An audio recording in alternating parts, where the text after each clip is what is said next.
Hello everyone, it's your boy Legend of V92 here with a tutorial video. So you want to know how to work in BinEdit, huh? I can teach you the ways. Now, what is BinEdit? It is a model making program for Monster Truck Madness 1 and 2. You can either make track props or truck parts. That's up to you, depending on your project. I recommend downloading this version of BinEdit. Version 2.2 Build 8 because you'll get the most out of it. It's over at BinEdit.com. Anyway, let's go over the basics. In the file section, we have these choices. You can either do Control N for making a new model, or you can click on New. You can open models with Control O, or just click on this, and you'll summon this. Let's just say I want to load up Gravedigger's model. In order to understand, there's all kinds of model file formats, right? Well, this game has its own too. This is called bin. So bin models are for Monster Truck Madness 1 or 2. So when you extract stuff, this is what you get. This is the kind of file format TRI used for making this game with the models. Okay, so let's just say I want to load up Gravedigger's model. And apparently, it's called Digger. Just click on Open, and here it is. You can click on Close to close the current one that you're working in. You can click on Save, or use Control S to save your progress that you have made so far. You can click on Save As to save it as a new model. Call it anything that you want, as long as you don't go over 8 letters. Let's just say I want to call this file Rump Bump. I know, it's a dumb name. I don't care. And that is how long the file name can be. I can save all if I want to.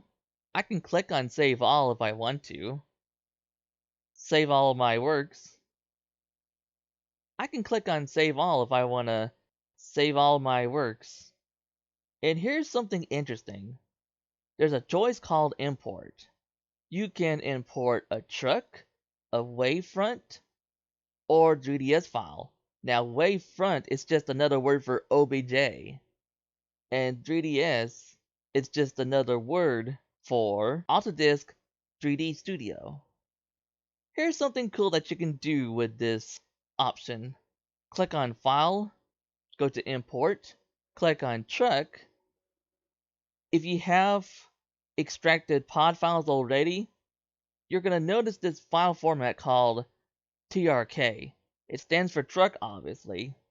So that is the file format they use for Monster Truck Madness. Let's just say I want to import Gravedigger. And there's Gravedigger. Now why would you want to do this? Simple. You can just import your trucks and save them as models, and you can use them as track props. Ah, that's right. You can totally do that if you want to. Now, I don't have any OBJ or 3ds files, so I cannot use those right now. But there's one thing you need to know about importing OBJs or 3ds files. Unlike Truck, they're not gonna have their textures. They're naked. Yeah, they're gonna be naked without their textures. You'll have to create the textures yourself. So yeah, I got nothing like that right now, so I can't show those off. But you get the idea. Here at Export, you have these options. Wavefront, which is OBJ, 3ds file, or VRML. I don't know what kind of games you would want to put these in, but hey, that's up to you. We have recent files, like these I have loaded up before. Then we have Preferences. Inside Preferences, we have these things here. In the File section, you have your default directories. You have one for model, one for art, one for truck, one for game, one for sound, and one for pod 1. So you need folders like models, art, truck, game, and sound. Over here you got these choices. You can display not centered vertically message when saving, display texture size not supported by MTM2 message when loading saving, display unused vertex message when saving, or always save to default model directory. That's up to you if you want those.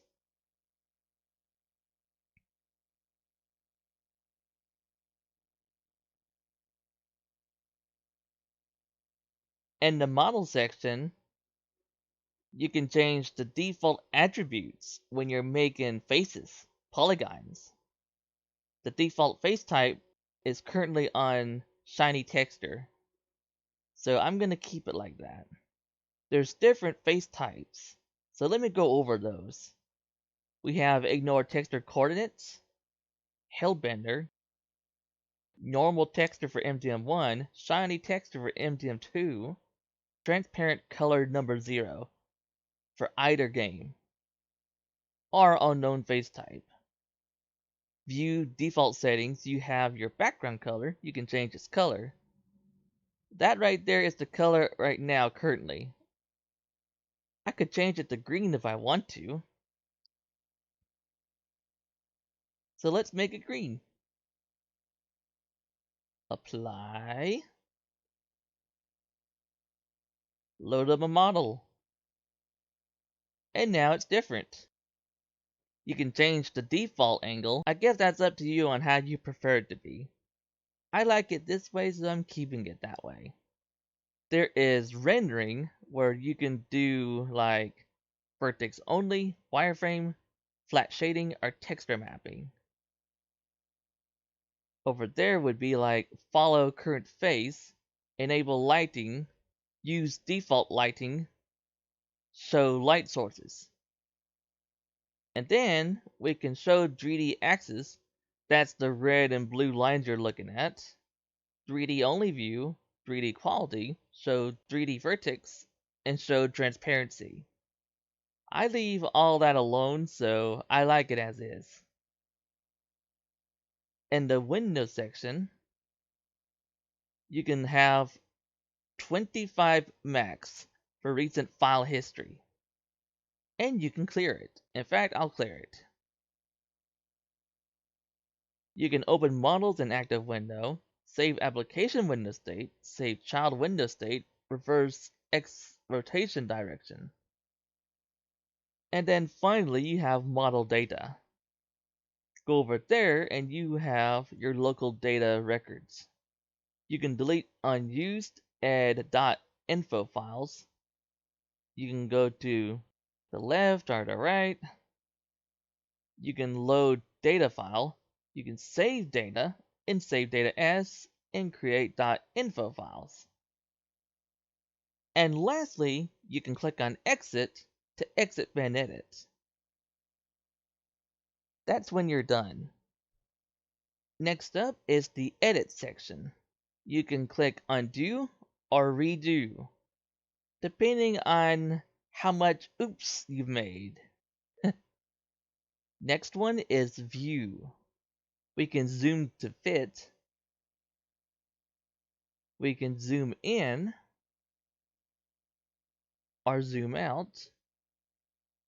But why would you want to do that when you can just simply click on the zoom in and zoom out buttons right here?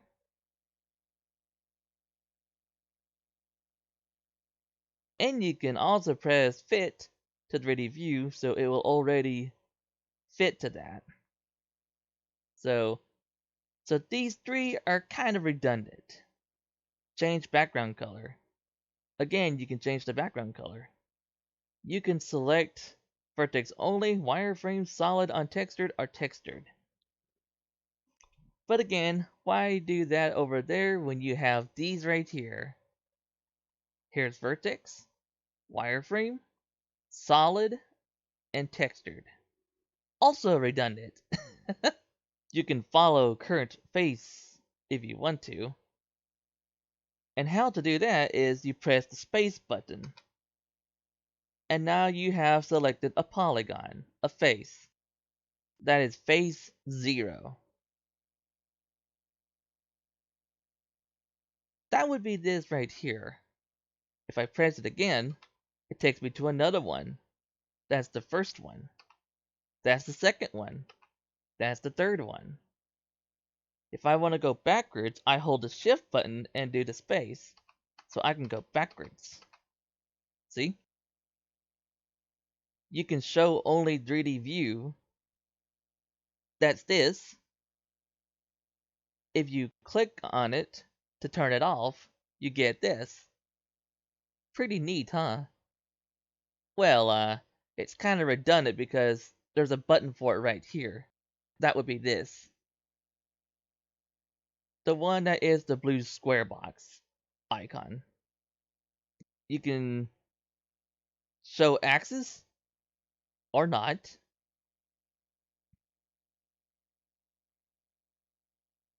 You can show 3D vertex or not. You can show the 3D markers if you want to, but I don't use that one, so I keep it off. High quality 3D textures, I keep it on. Show transparency, I keep it on. You can enable lighting, use default lighting, show light positions. You can toggle the browse window, and you can press play or P and make it do this. Next section, we have insert. You can insert a model, which is a bin file, or you can insert object. That would be obj.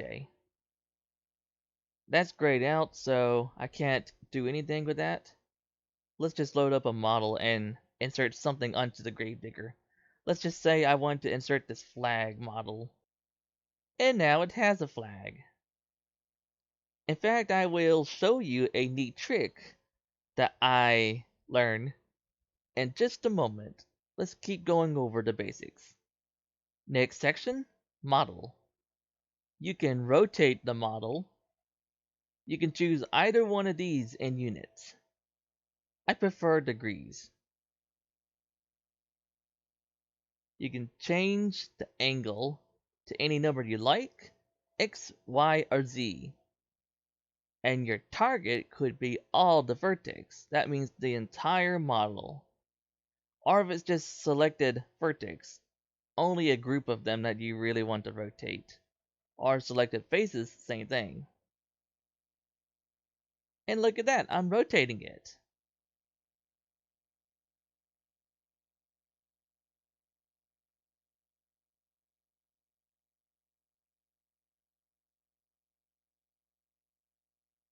In a nutshell, that's how it works. You can do center X, Y, Z, or all. In other words, if I did all of them, it's like this. Here's some cool stuff. You can resize, you can translate, which means moving, or you can mirror the model. Let's just say I want it to be really tall, and I will do it by feet.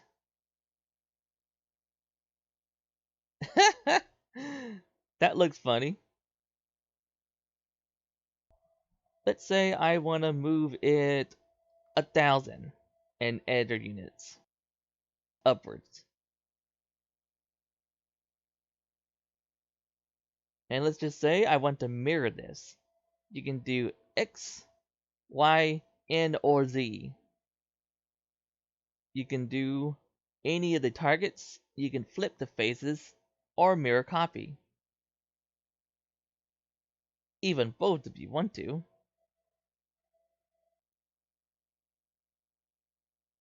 Lighting is grayed out, so I can't do anything with that. Now to navigate on vertex, you do the tab button. Instead of the space button for polygons, you have the tab button for the vertex. Like this. You can even hold shift when doing it if you want to go backwards. You can also press the arrow keys if you want to move it around like this with the view, like left or right, down or up. When you have selected a vertex, you can set coordinates. Let's just say I want that to be taller. And look at that, it looks like it has a spike on that truck. Looks kinda odd. But hey, it's just an example. You can add a vertex. When you do, you get this. So put in any numbers you want for the X, Y, or Z, and then you click add. Do it as many times as you wish to get your shape that you want of the model to look like. I will teach you how to make models another day. You can delete current, but you cannot do that with used vertex because it's going to tell you and fuss at you saying vertex is currently in use and cannot be deleted. If it was unused, then you can delete it. You can also delete all unused. And trust me, you need to do that. If you have unused vertex when you save your model and it's loaded up in the game and you play around with that truck, your track is going to get flooded. You can merge selected vertex, merge close vertex, set to plane. I'll just do an example of this, I don't know. And the target could be any of these. You can do it by face, vertex, or axis.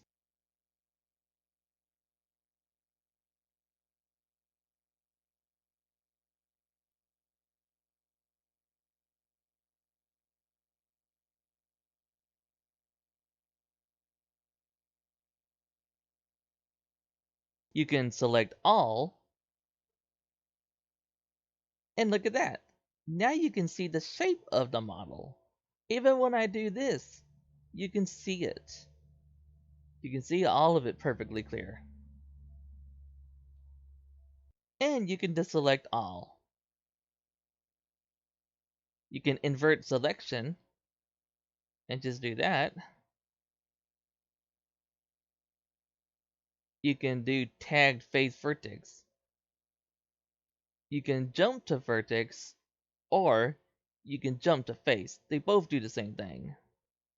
You're taken to this and you can go to say like on the 20th face and on the 100th vertex. And there we have it. Just like that, it selected what I wanted. That face and that vertex. You can also do Control V to summon set coordinates. You can delete current without delete. You can select all without A, or deselect all without D, or invert selection by Alt I. Next section, face. Here, you can add a face. Let's just say I want to do this, and this,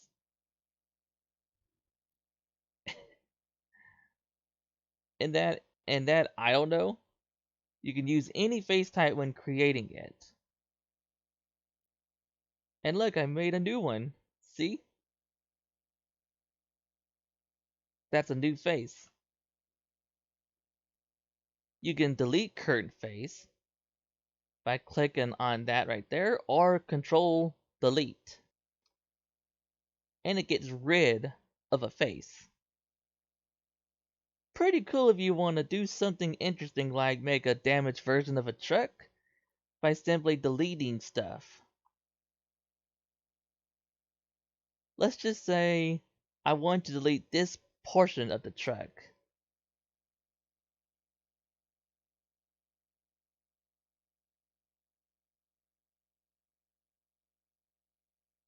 And now, it looks like as if I damaged it so badly on top of it that the roof entirely come off.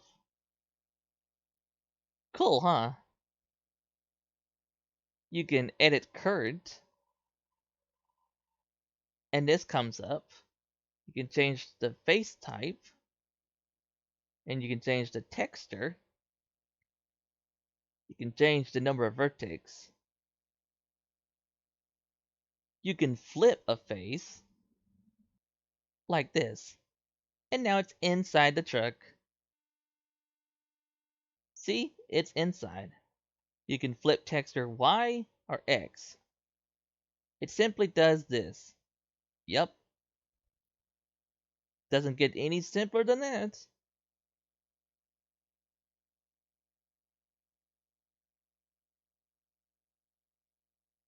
You can rotate texture. Again, it does stuff like this.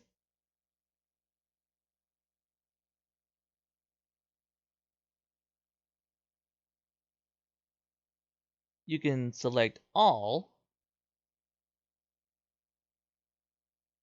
if you want to.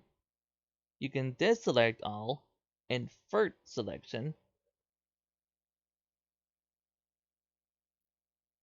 You can select by phasing, and you look here, you get this. Let's just say I want the y-axis up to 500 degrees away. And that's what I get. You can delete current face by Control Delete. You can select all the faces with Control A, deselect all with Control D, and invert selection with Control I. Next section,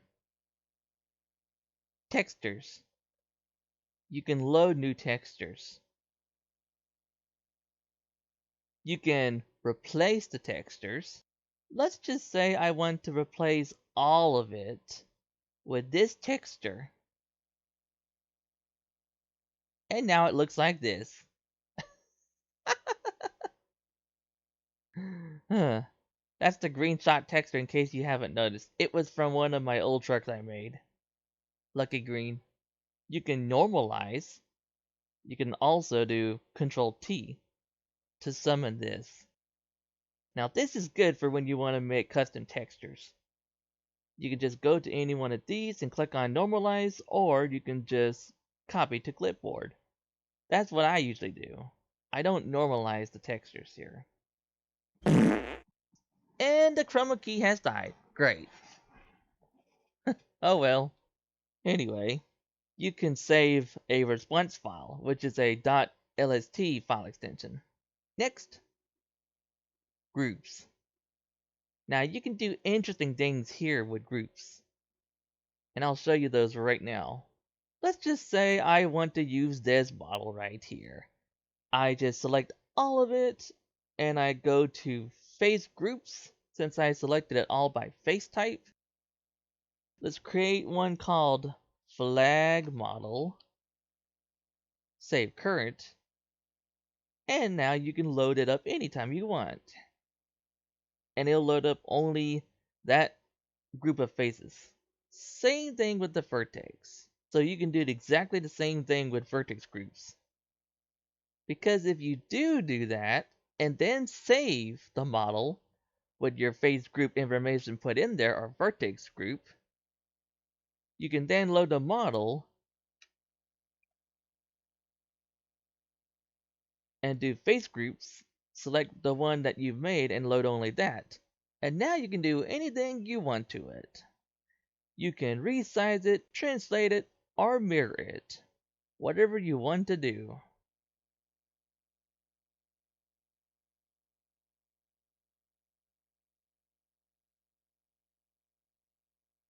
And now I can do selected faces.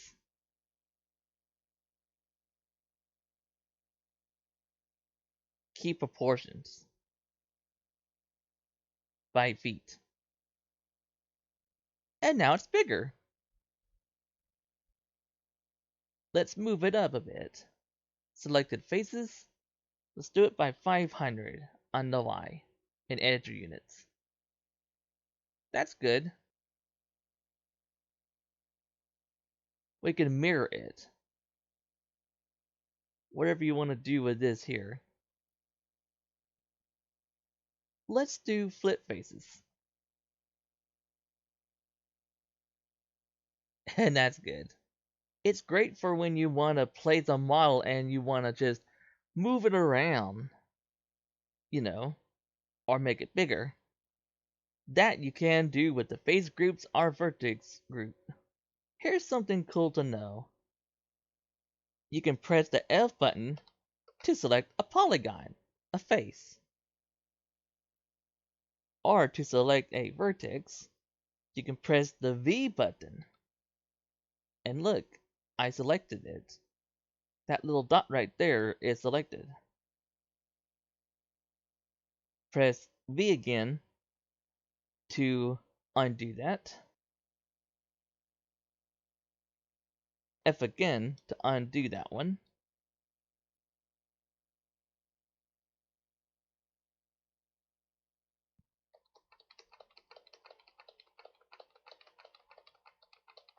Let's do something cool. Let's just say I want to change the top of Gravedigger's model on the roof and make it look different. That's where this button comes in at. When you see this button that has the green square with the tiny red dots on it, this, my friends, is called Bin Mapper. This allows you to map your textures onto the model. So it's going to take a lot of trial and error for you to get it the way you like it to be. So let's just say I want it to be the hood. Just the hood.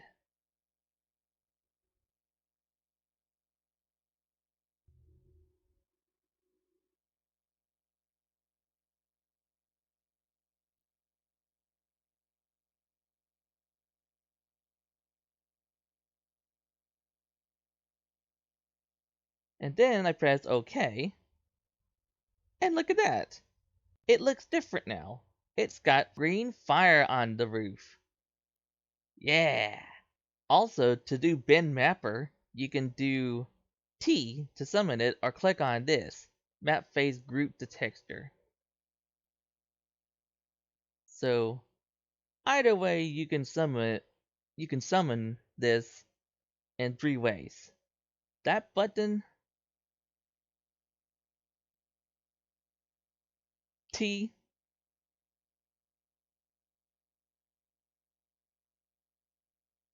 or from the menu.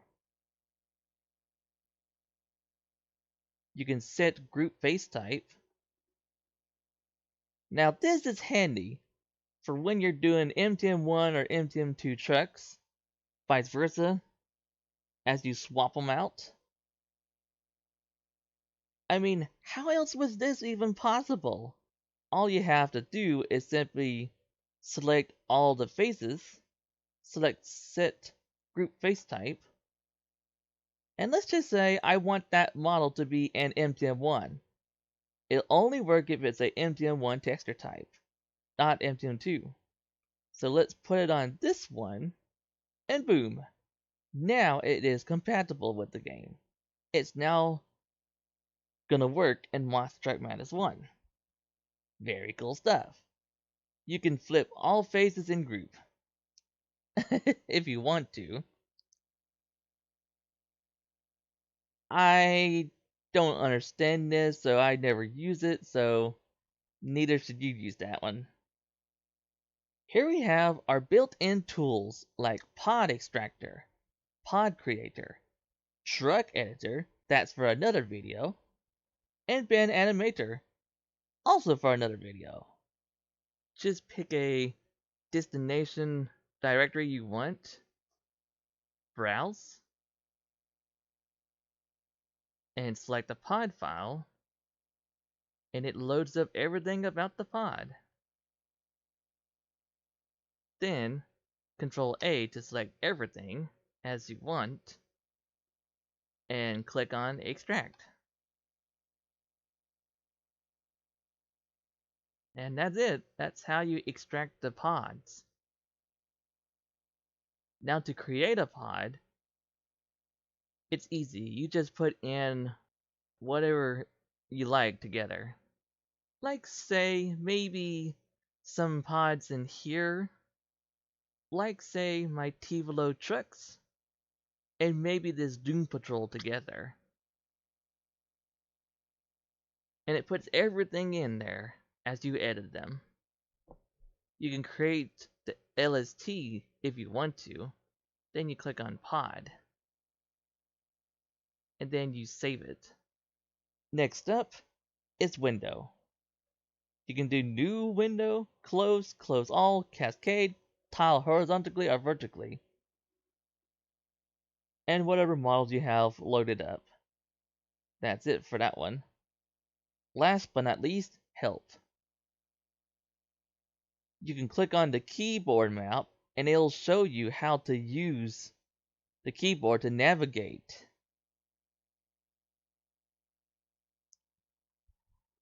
So you can use this all you want as references. If you're having trouble remembering something, you can look at this and it'll help you out. And finally, about. Those are the basics of how to use BinEdit. Well, that's all for today's video. That concludes my lesson.